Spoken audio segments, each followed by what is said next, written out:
Another important feature that Fortis offers is quick invoicing. On the right side of the screen, you can enable or disable this feature by putting in a name and an email.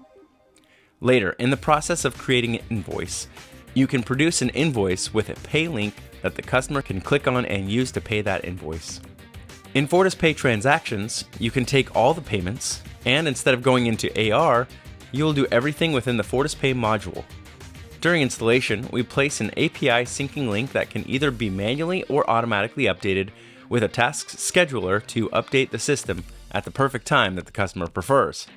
Then when they come in the morning, the system has updated everything from the previous day. When we post an invoice, we can do this by going into FortisPay transactions. Once we post, we see that the three buttons appear. The prepayment button to the left is for checks and cash only. Everything related to Fortis can be found on the right. Here you'll have the option to do a pre-authorization, a quick authorization, or payment.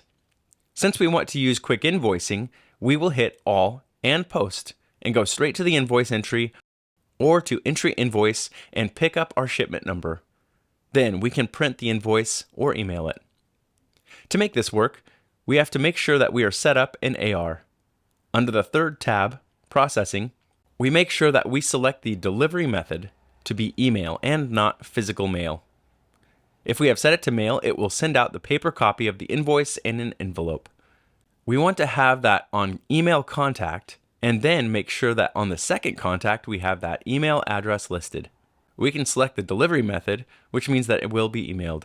Let's click on print. The invoice will open and we'll see an example of the invoice that we placed a pay link on.